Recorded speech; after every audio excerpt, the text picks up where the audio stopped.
안녕하세요. 오늘도 은혜 말씀입니다. 오늘은 성경 속에서 가장 많은 사람들이 사랑해온 말씀 가운데 하나인 시편 23편을 함께 나누려고 합니다. 짧은 6절에 불과하지만 이 시편에는 인생의 모든 계절을 감싸 안는 깊은 신앙 고백이 담겨 있습니다. 다윗은 평생을 전쟁과 위기 속에서 살았습니다. 왕이었지만 언제나 안전하지 않았습니다. 외적으로부터 끊임없이 공격받았고 내부적으로도 반역과 갈등을 경험했습니다. 심지어 아들 압살롬에게 쫓겨 도망다니던 때에도 그는 이 고백을 멈추지 않았습니다. 바로 하나님은 나의 목자이시며 나는 부족함이 없다는 고백이었습니다. 여러분, 이 고백은 단순한 신앙적 수사가 아닙니다. 자신의 생명이 위협받고 가진 것을 모두 잃을 수 있는 그 자리에서 나온 절실한 고백입니다. 그렇기에 오늘 우리에게도 더 큰 울림이 있습니다. 오늘 하루를 살아가는 우리 역시 때로는 지치고 외롭고 길을 잃습니다. 그때 우리에게 필요한 것은 화려한 말이 아니라 하나님이 나의 목자이시라는 단순하면서도 확실한 진리입니다. 이제 저는 시편 23편의 내용을 원문 그대로 인용하지 않고 이해하기 쉽게 풀어서 소개하겠습니다. 여러분은 원래 구절을 떠올리며 들으셔도 좋고 혹은 새로운 표현으로 다가오는 의미를 마음에 담으셔도 좋습니다. 주님은 나의 목자이십니다.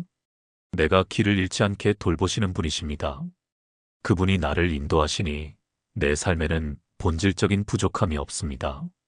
주님은 지친 나를 푸른 초장에 눕게 하십니다. 마음이 불안한 나를 고요한 물가로 이끄십니다. 내 영혼을 새롭게 하시고 그분의 이름과 영광을 위해 올바른 길로 나를 데려가십니다. 때로는 죽음이 드리운 어둡고 깊은 골짜기를 걸을 때도 있습니다. 하지만 나는 두려워하지 않습니다. 주님이 나와 함께 계시기 때문입니다. 그분의 지팡이와 막대기는 나를 지켜주고 위로해 주십니다. 주님은 내 원수들이 보는 앞에서 내게 풍성한 잔치를 차려주십니다. 내 머리에 기름을 부어주시고 내 잔이 가득 차 넘치게 하십니다. 내 평생에 주님의 선하심과 인자하심이 늘 나를 따를 것입니다. 나는 영원히 주님의 집에서 살아갈 것입니다. 시편 23편은 다윗이 목동이었던 시절의 경험을 바탕으로 쓰여진 것으로 보입니다. 그는 양과 목자의 관계를 누구보다 잘 알았습니다. 양은 스스로 자신을 지킬 수 없습니다. 먹을 것을 찾지 못하고 길을 잃기 쉽습니다. 야생 짐승 앞에서는 속수무책입니다. 하지만 목자가 함께하면 안전합니다. 다윗은 그 어린 시절의 기억을 떠올리며 자신의 인생을 하나님과 목자의 관계로 설명했습니다. 자신은 연약한 양이고 하나님은 자신을 지키고 인도하는 목자라는 것입니다. 왕이 되었어도 이 고백은 변하지 않았습니다. 권력이나 군사력이 아니라 하나님이 진정한 목자라는 사실을 그는 잊지 않았습니다. 시편 23편은 또한 당시의 사람들이 가졌던 세계관을 보여줍니다. 고대 근동에서는 신을 왕으로 혹은 목자로 비유하는 전통이 있었습니다. 하지만 다윗의 고백은 단순한 전통적 표현이 아니라 자신의 실제 경험에서 나온 것입니다. 광야에서 도망치며 굶주리고 목말랐던 시간, 사망의 그림자가 드리운 골짜기를 지날 때 그 모든 상황 속에서 하나님은 실제로 그를 붙들어 주셨습니다. 그래서 다윗은 시편 23편을 단순한 찬송시가 아니라 생명의 고백으로 남겼습니다. 여러분, 우리도 각자 인생의 길을 걸으며 양과 같은 연약함을 느낄 때가 있습니다. 아무리 애써도 해결되지 않는 문제, 내가 어찌할 수 없는 상황, 관계의 상처, 질병의 아픔, 경제적 압박 끝에 우리는 길을 잃은 양처럼 두렵고 외로워집니다. 하지만 다윗의 고백은 오늘도 우리에게 그대로 유효합니다. 하나님은 여전히 우리의 목자이십니다. 우리를 인도하시고 회복시키시며 끝까지 지켜주십니다. 그리고 마지막에는 주님의 집으로 영원히 데려가실 것입니다. 오늘 하루 은혜의 첫 번째 시간, 우리는 바로 이 확신으로 출발합니다. 시편 23편의 고백을 내 고백으로 삼고 말씀 안에서 새 힘을 얻는 은혜가 있기를 바랍니다. 1절 주님은 나의 목자이십니다. 다윗은 하나님을 목자라고 고백합니다. 양에게 목자는 생존을 위한 전부입니다. 양은 스스로 먹을 것을 찾지 못하고 길을 잃기 쉽고 맹수 앞에서는 무력합니다. 그러나 목자가 있으면 안전합니다. 다윗이 왕이었음에도 불구하고 그는 자신을 양에 비유했습니다. 왜냐하면 권력이나 군사력이 그를 지켜주지 못하는 순간을 수없이 경험했기 때문입니다. 그때마다 그는 하나님이야말로 참된 보호자이심을 깨달았습니다. 우리 삶에서도 질문은 같습니다. 나의 목자는 누구인가? 돈입니까? 명예입니까? 아니면 나 자신입니까? 우리는 종종 다른 것을 의지하다가 상처를 입습니다. 그러나 주님을 목자로 모실 때 참된 평안이 우리에게 임합니다. 2절 푸른 초장과 쉴 만한 물가. 다윗은 주님이 자신을 푸른 풀밭에 눕게 하시고 쉴 만한 물가로 이끄신다고 말합니다. 이 장면은 풍요와 평안을 상징합니다. 목자가 양을 위해 가장 좋은 장소로 인도하듯이 하나님은 우리를 영원히 회복되는 자리로 이끄십니다. 현대 사회는 쉼을 허락하지 않습니다. 언제나 경쟁하고 비교하고 더 많은 것을 요구합니다. 그래서 우리는 늘 피곤합니다. 그러나 주님은 우리를 강제로라도 쉬게 하시는 분이십니다. 말씀 앞에서 기도의 자리에서 우리는 비로소 쉼을 경험합니다. 혹시 지금 여러분은 마음이 지쳐 있습니까? 주님은 오늘도 우리를 푸른 초장으로 부르고 계십니다. 그곳에서 안식을 누리시길 바랍니다. 3절 영혼을 새롭게 하시는 하나님. 다윗은 하나님이 자신의 영혼을 소생시킨다고 고백합니다. 소생시킨다는 말은 단순히 쉬게 한다는 의미가 아니라 죽어가던 영혼을 다시 살린다는 뜻입니다. 우리는 실패와 죄책감, 낙심 속에서 자주 무너집니다. 스스로 다시 일어설 힘이 없을 때가 많습니다. 그러나 하나님은 우리를 포기하지 않으십니다. 그분은 자신의 이름, 곧 신실하심을 걸고 우리를 의로운 길로 인도하십니다. 이것은 큰 위로입니다. 우리가 선하기 때문에 인도받는 것이 아니라 하나님이 선하시기 때문에 인도받는 것입니다. 우리의 실패가 마지막이 아니라 하나님의 은혜가 마지막을 결정합니다. 4절 사망의 음침한 골짜기 속에서도 다윗은 이렇게 말합니다. 내가 사망의 어두운 골짜기를 걸을 때도 두렵지 않다. 주님이 나와 함께 계시기 때문이다. 우리 인생에도 사망의 골짜기가 있습니다. 경제적 어려움, 인간관계의 상처, 깊은 외로움, 질병과 죽음의 그림자. 이 골짜기는 누구도 피할 수 없습니다. 하지만 중요한 것은 골짜기를 피하는 것이 아니라 그 속에서도 주님이 함께 하신다는 사실입니다. 하나님의 지팡이와 막대기는 보호와 인도의 상징입니다. 지팡이는 길 잃은 양을 끌어오고 막대기는 맹수로부터 지켜줍니다. 우리 인생에도 하나님의 손길은 늘 함께합니다. 그래서 우리는 두려움 속에서도 평안을 선택할 수 있습니다. 5절 원수 앞에서 차려진 잔치. 다윗은 놀라운 고백을 이어갑니다. 주님이 원수들 앞에서 내게 상을 차려주시고 내 잔을 넘치게 하신다. 원수들이 보는 앞에서 하나님은 다윗을 높이십니다. 이것은 단순한 복수가 아니라 하나님의 존귀한 보호와 은혜의 표시입니다. 머리에 부어진 기름은 존귀와 축복을 상징합니다. 그리고 내 잔이 넘친다는 고백은 하나님의 은혜가 단순한 필요를 채우는 정도가 아니라 넘치도록 풍성하다는 의미입니다. 우리도 때로는 부족함만 바라봅니다.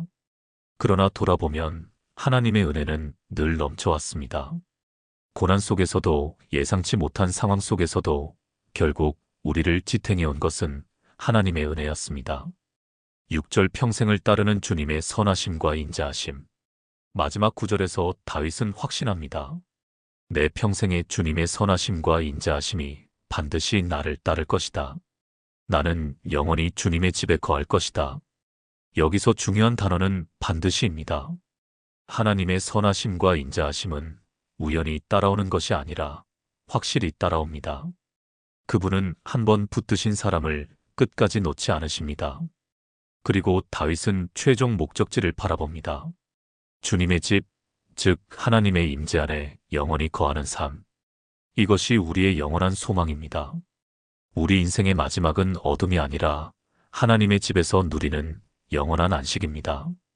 시편 23편은 단순한 위로의 시가 아닙니다. 이것은 인생의 고난 속에서 실제로 경험한 하나님의 신실하심을 노래한 시입니다.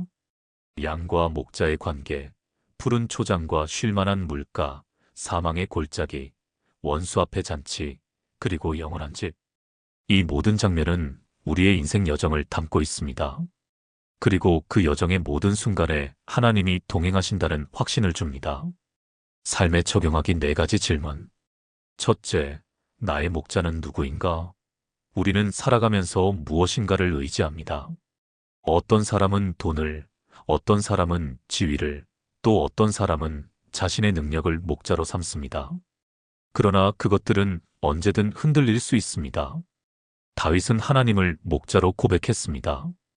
오늘 나는 무엇을 가장 의지하고 있는가? 이 질문을 스스로에게 던져보아야 합니다. 둘째, 나는 지금 어디에 서 있는가? 인생에는 다양한 계절이 있습니다.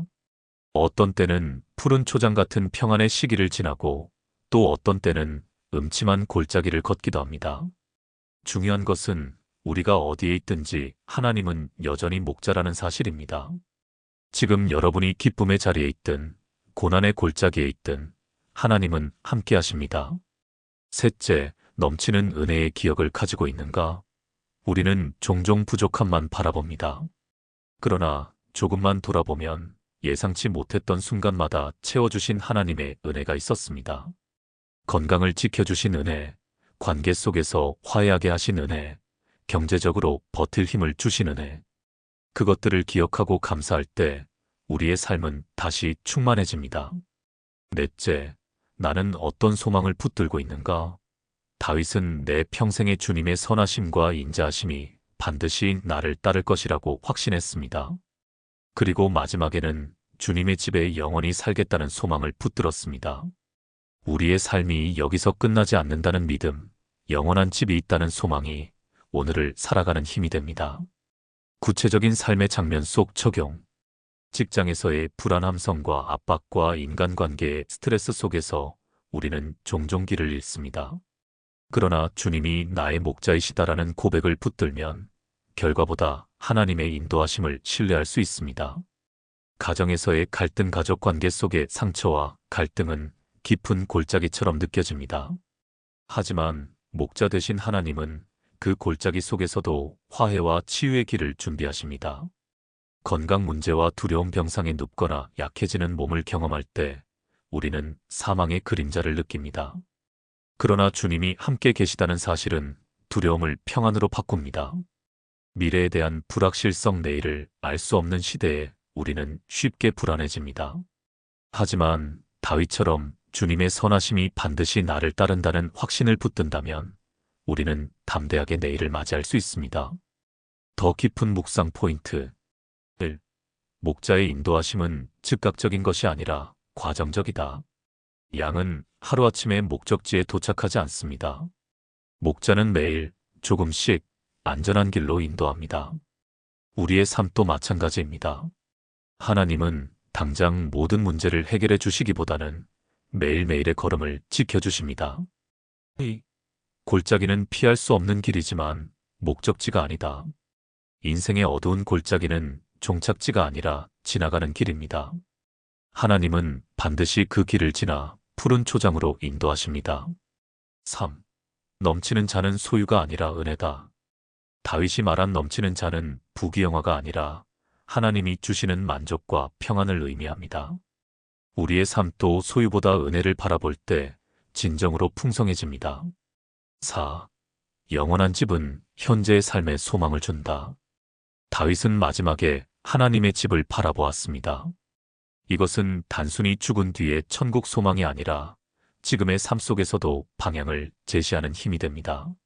마무리 기도하겠습니다. 사랑의 하나님, 오늘 시편 23편을 통해 다시금 당신이 우리의 목자 되심을 고백합니다. 우리는 종종 길을 잃은 양처럼 방황합니다. 때로는 부족함을 느끼고 때로는 어둠의 골짜기를 지나며 두려움에 사로잡히기도 합니다. 그러나 주님이 목자 되시기에 우리는 부족하지 않습니다. 주님은 우리를 푸른 초장으로 고요한 물가로 이끌어 주십니다. 우리 영혼이 지쳐 쓰러질 때 주님은 다시 새 힘을 주십니다. 우리의 공로나 의가 아니라 주님의 이름 때문에 우리를 의로운 길로 인도하십니다. 우리가 사망의 음침한 골짜기를 걸을 때도 두렵지 않은 이유는 주님이 함께 하시기 때문입니다. 주의 지팡이와 막대기가 우리를 보호하시고 주님의 동행이 우리를 안심하게 합니다. 주님, 우리의 삶에 넘치는 은혜를 주셔서 감사합니다. 원수들 앞에서도 우리를 높여주시고 우리의 잔을 가득 채워주심을 믿습니다. 오늘 이 말씀을 붙들고 부족함 속에서도 감사하며 두려움 속에서도 담대하게 걸어가게 하옵소서. 우리의 평생에 주님의 선하심과 인자하심이 반드시 따를 것을 확신합니다. 그리고 마지막 날 주님의 집에서 영원히 거하는 소망을 바라봅니다. 이 모든 말씀을 우리를 사랑하시는 예수님의 이름으로 기도드립니다. 아멘. 오늘 하루 은혜 첫 번째 시간 시편 23편을 함께 나누었습니다. 짧은 6절의 말씀 속에 담긴 다윗의 고백은 오늘을 사는 우리에게도 여전히 살아있는 힘을 줍니다. 이 말씀이 오늘 하루 여러분의 마음을 붙들고 평안과 위로 그리고 담대한 소망을 주기를 바랍니다. 다음 시간에는 시편 91편을 함께 묵상하겠습니다. 오늘 하루도 주님 안에서 평안히 거하시기를 축복합니다.